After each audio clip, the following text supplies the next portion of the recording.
Okay, I have to improvise here, and it is by no means an experiment. But the first version of this was with a single golden retriever, and what the video was supposed to be about, excuse me, is the number of people within the armed forces that are considered to be fat, overweight, or obese. And um, this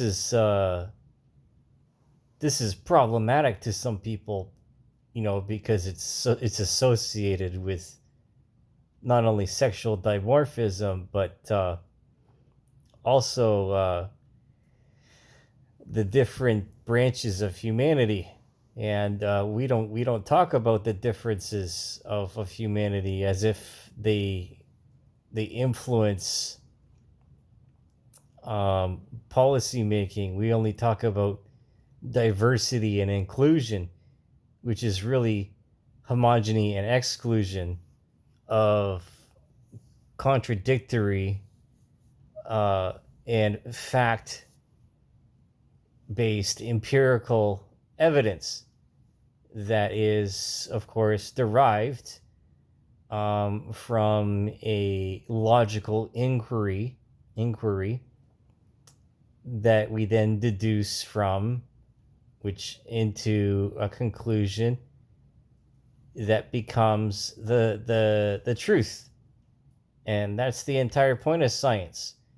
Now, when this was the entire issue that was so pervasive within the past 15 to 20 years, and even I would say even 25 years, following the prevalence and the rise to the forefront of the culture of, I call them the rainbow mafia, or I have different euphemisms for the LGBTQ crowd, and of course also having to do with the treatment of special interest groups or minorities in affirmative action, in which corruption became the norm. It became the normality, the accepted thing to do in order to advance these agendas and these mandates that which were set out by the United Nations. Now, I can't emphasize that enough, because the larger bureaucratic uh, establishment for which we created is very much like a puppy mill. That's how I'm thinking about this right now. In that they basically tried to establish a puppy mill, right? And it didn't work. And they started producing severely inbred and stupid dogs, which were also short tempered and violent, aggressive, extremely aggressive, and the unforeseen consequences of these programs. I can't I can't emphasize that enough. And like, what does that have to do with fitness standards in the military?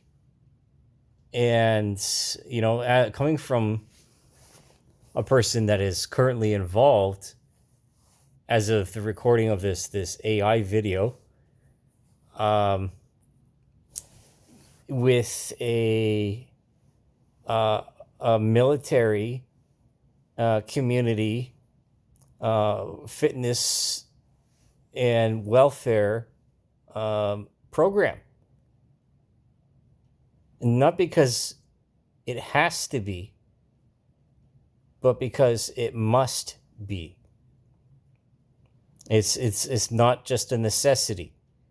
It's an essential element of military life and ethos, because you can't and you shouldn't have a 350 fucking pound person with like 20% muscle mass humping an M249 around, or Carl Gustav. It just doesn't make sense. They're gonna keel over and have a heart attack before they even see the next ridge. They'll be sweating more water than they ever intake. Now, again, the acknowledgement that BMI is problematic, which is the language used by the illiberal left, and their language of this conversation, which they then call discourse, right?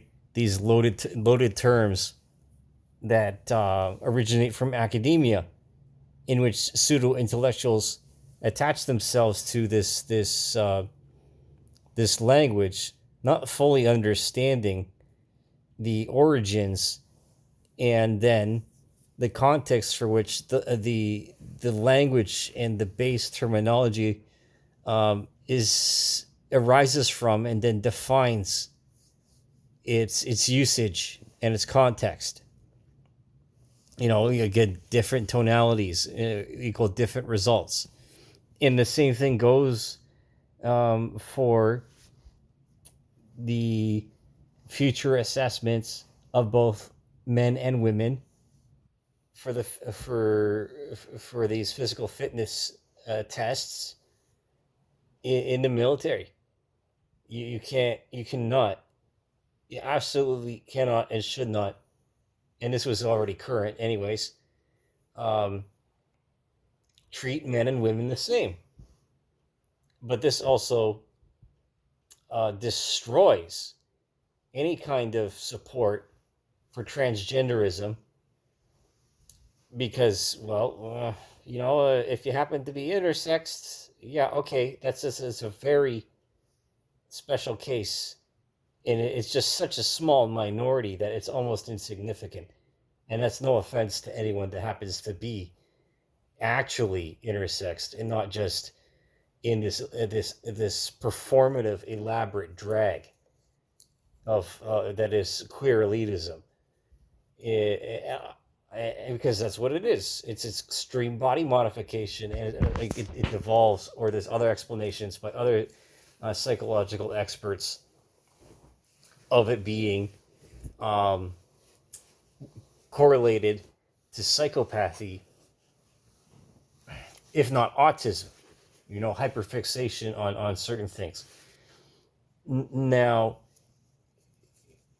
besides these tangents, the truth of the matter is that if we are to assess people with these goals in order to retain them by body composition, the percentage instead of BMI, then that's more fair and more accurate than BMI ever was. Because again, men and women experience obesity differently. We have different metabolisms. We have different hormonal balances. And there is no negotiating with that. And that changes as we get older.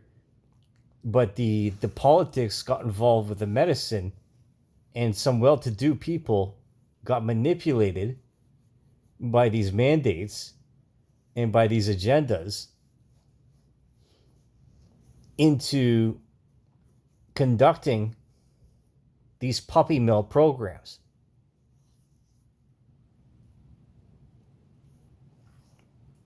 And that neither does that negate the consequences of the vaccine and COVID, and of course compounded by stress workload and cortisol influence.